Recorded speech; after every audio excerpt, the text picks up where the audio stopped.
All right, everybody, welcome back for another deep dive. Today, we're going to be doing something a little bit different. Okay. We're going to be taking a peek inside the mind of a self-made multimillionaire. Sounds interesting. Yeah, right? Alex Hormozi. Mm-hmm. And we're going to be looking at his top 10 book recommendations. Okay. And we're going to be trying to glean and, go through each one and try to figure out, what we can learn from this list of books. Yeah, it makes sense. Yeah. So, Alex Hormozi, he's a guy who, built his fortune in his 20s. Wow. Wildly successful with his company, Gym Launch. Okay. And he credits much of his success to the knowledge that he's gained from reading. He has a quote. It says, "Every book I read saves me mistakes and gives me an edge." I love that. So what do you think that tells us about his mindset and his approach to learning? I mean, I think that's a really interesting way to look at it. Reading a book and thinking that it's saving you from making mistakes. Yeah. Like, he's constantly trying to learn. And I think he sees knowledge as that competitive advantage. Yeah. And that edge he's talking about, it's really just continuous improvement, always learning, always trying to get better. Yeah. And that's so powerful. Totally. Yeah. And you can really see that reflected in this book list, right? Absolutely. So we have books on here like Influence and Persuasion. Two of my favorites. By Robert Cialdini. Yeah, so... Yeah, and so these are all about like persuasion and understanding how people think. Mm-hmm. Then you have books like Yes. by Noah Goldstein, which is about getting more agreement in negotiations. Yeah. You have Expert Secrets by Russell Brunson, which is about building your authority in your niche. Building your brand, yeah. One to Many by Jason Fladlien, which is all about large-scale selling. Okay.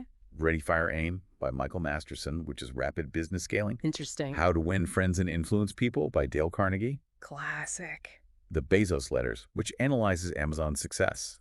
That's a good one. $100 million offers by Alex Hormozi himself. Makes sense. And The Sales Formula by Oren Klaff, which is like the art of closing deals. Yeah. So we have a lot of really interesting books in here. We do.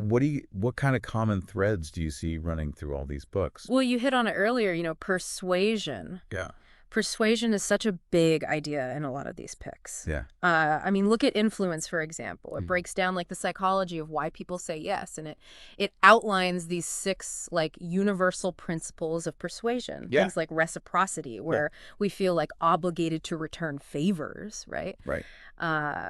Scarcity, where we put more value on things that are limited. Yeah. Authority, we tend to trust and believe people who we see as expert. Like the author of Influence. Exactly. Yeah, exactly. And so these principles, they're at work all around us, whether we realize it or not. Yeah. Yeah. And, I remember when I first read Influence, like I remember reading about the scarcity principle. Yeah. And then all of a sudden I was like seeing it everywhere.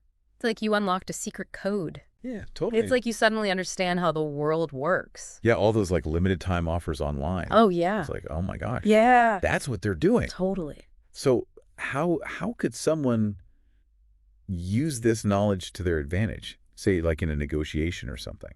I mean, if you understand these principles, you can frame your argument so much better, Right. highlight the value that you're bringing to the table, and create a sense of urgency. Right. But of course, you got to use it ethically. Right. Of course. You don't want to be manipulating people. You just want to be aware of these principles and use them to communicate more effectively. Right. Yeah, absolutely. So another book that really stood out to me was The Bezos Letters. Yeah. Which analyzes Amazon's success.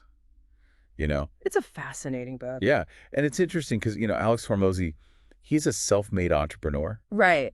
Like, why would he be interested in a big corporation? Yeah, Amazon's strategy. I think it speaks to a larger principle that applies to any business, whether it's big or small. Okay. And that principle is, customer obsession. Okay. Amazon, they constantly strive to exceed customer expectations. Right. And I think any entrepreneur can learn from that. Yeah. It's about creating value and building long-term relationships. Yeah. I mean, it's like, the customer's always right, kind of. Yeah, taken to a whole new level. Yeah. Do you think that applies beyond just business, though? Definitely. Okay. If you approach your interactions with friends, family, colleagues with that same desire to understand their needs and perspectives, you can build much stronger, more meaningful relationships. Right. It's about empathy. Yeah. It's about understanding, putting yourself in their shoes. Right. Just like Amazon tries to understand their customers' needs. Right. So it's not just about selling a product. It's about like Really connecting with someone. Exactly. It's about connection. Yeah. It's about building those strong relationships. So for our listeners, Yeah. if you could just pick one principle Okay. or one nugget of wisdom from all of these books that they could apply to their life like right now today. That's a tough one. There's so many good ideas. Yeah. I think if I had to choose just one, it would be proactive learning. Okay. Like Hormozi, be a sponge for knowledge. Right. You know, find those resources, ask questions, constantly strive to learn and grow. Right. It's an investment that pays off in every area of your life. I love that. Well, hey, thank you so much for joining us for this deep dive. My pleasure. We hope you found this exploration of Alex Hormozi's book recommendations insightful and inspiring. And we'll catch you in the next one. See?